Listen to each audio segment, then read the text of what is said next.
Sebelum lanjut nonton video ini, jika kalian suka dengan channel Pegawai Jalanan, silahkan kalian support kami dengan cara subscribe dan klik tanda loncengnya. Silahkan gunakan headset Anda untuk mendapatkan kualitas suara yang jernih. Selamat menonton.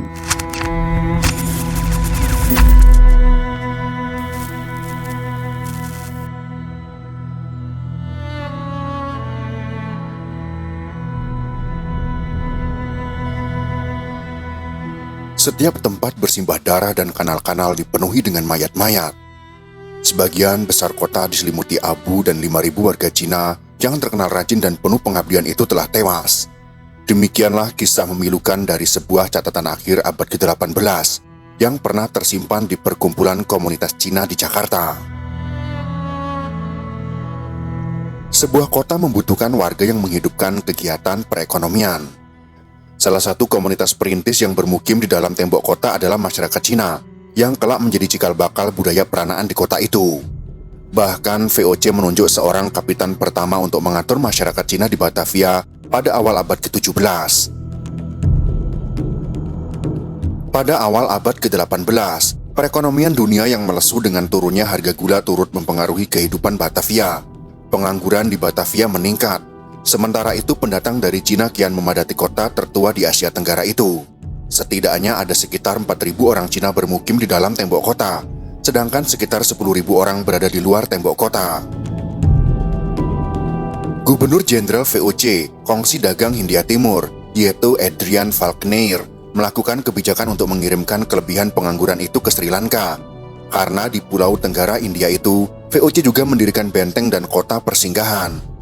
Namun terdapat desas-desus yang berkembang di Batavia bahwa orang-orang Cina yang dikirim dengan kapal ke Sri Lanka itu dibunuh dengan menceburkan mereka ke laut lepas. Komunitas Cina di pinggiran Batavia mulai resah dan mengancam untuk melakukan pemberontakan di kota. Mereka juga mendapat dukungan dari warga Cina dalam tembok kota, melengkapi diri dengan berbagai senjata. Di beberapa tempat, seperti Mr. Cornelis yang sekarang menjadi Jatinegara, telah dikuasai pemberontak Cina.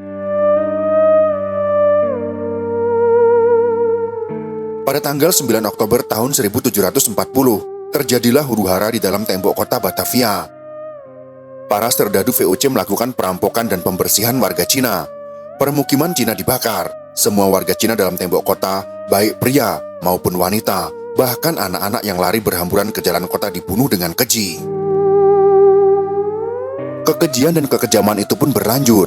Beberapa ratus orang Cina yang menjadi tahanan di Staduis Balai Kota Batavia kini menjadi museum sejarah Jakarta dibebaskan, lalu disembelih di halaman belakang gedung itu.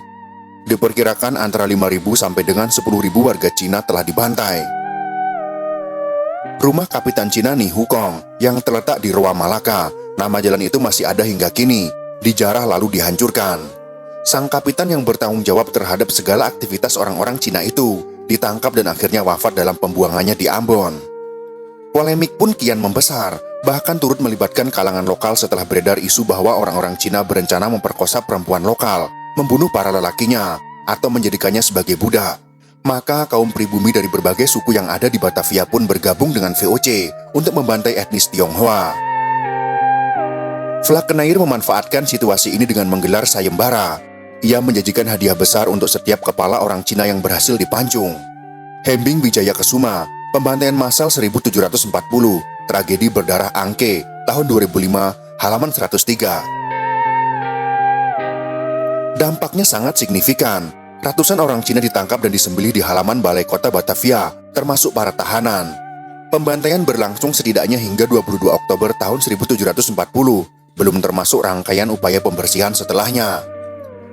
Tidak kurang dari 10.000 orang Cina tewas, dan 500 orang lainnya luka berat. Juga lebih dari 700 rumah warga Tionghoa dijarah dan dibakar, baik oleh serdadu VOC maupun oleh kaum pribumi. Aksi berdarah yang mirip genosida alias pemusnahan etnis ini kemudian dikenal dengan istilah Chinesen-Moord atau pembunuhan orang Tionghoa. Selain geger pacinan atau tragedi Angke dalam ungkapan lokalnya, Angke sendiri konon berasal dari dua kata dalam bahasa Hokkien, Ang yang artinya merah dan Ke yang artinya sungai. Dengan demikian, Angke dapat diartikan sebagai Sungai Merah, semerah banjir darah kaum Tionghoa yang dibantai di Batavia pada tahun 1740 itu. Seorang pelaku pembantaian dan perampokan, yaitu J. Bernhard Swerzen, berkisah dalam bukunya, yaitu Reise in Ostindien, yang terbit pada tahun 1751. Ironisnya, dia juga membunuh orang Cina yang dia kenal baik dan kerap mengundangnya makan malam. Menurutnya baru 4 hari kemudian pembantaian berhenti. Tak tersisa lagi orang Cina di dalam tembok kota. Seluruh jalanan dan gang-gang dipenuhi mayat, kanal penuh dengan mayat. Tulisnya, bahkan kaki kita tak akan basah ketika menyeberangi kanal jika melewati tumpukan mayat-mayat itu. 2 tahun kemudian, Gubernur Jenderal Falkenier yang dianggap bertanggung jawab atas tragedi di Batavia itu dijatuhi hukuman penjara di Kastil Batavia selama 9,5 tahun sebelum akhirnya meninggal dan dimakamkan tanpa upacara. Menurut Mona Lohanda, pemerhati sejarah peranakan Cina dan penulis buku Sejarah Para Pembesar Mengatur Batavia, kerusuhan tahun 1740 meluas hingga ke Jawa, bahwa tragedi orang-orang Cina bukan hanya berdampak kepada kehidupan di Batavia, tetapi juga berakibat pada ketidakstabilan politik di Kesultanan Mataram. Dampak tragedi Oktober 1740 telah membuat Kesultanan Banten bersiaga dengan 3.000 prajuritnya untuk menghadang orang-orang Cina yang melarikan diri dari Batavia. Gagal memasuki Banten, para pelarian itu bergerak ke timur. Sejumlah 1.000 orang bertemu di pantai sisi utara Pati, kota kecil Jawa Tengah. Akhirnya, sebagai tindakan balasan, mereka bergabung dengan komunitas Cina asal Semarang dan mengepung benteng VOC di kota itu.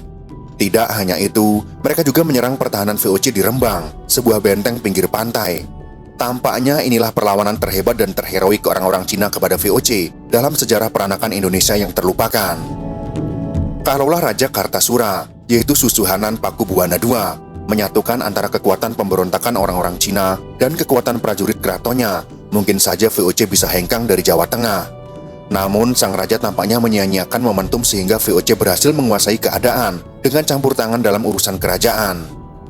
Meskipun konspirasi Cina Jawa dalam geger Pacinan dapat dipatahkan VOC, perseteruan keluarga itu baru berakhir pada tahun 1755 dengan terbaginya Mataram menjadi 2 kerajaan, yaitu Kasunanan Surakarta dan Kesultanan Yogyakarta. Usai tragedi biadab itu, tidak ada warga Cina yang kembali ke Batavia. Lalu VOC memberikan izin tinggal bagi orang-orang Cina di sebelah selatan tembok kota, daerah ladang tebu dan berawa milik Arya Gelito, seorang adiwangsa asal Bali. Kelak, pecinan baru itu dikenal dengan sebutan mirip nama belakang bekas pemiliknya, yaitu Gelodok. Inilah salah satu cerita paling berdarah juga perih dalam sejarah Nusantara. Semoga informasi sejarah ini bisa bermanfaat untuk kita semua.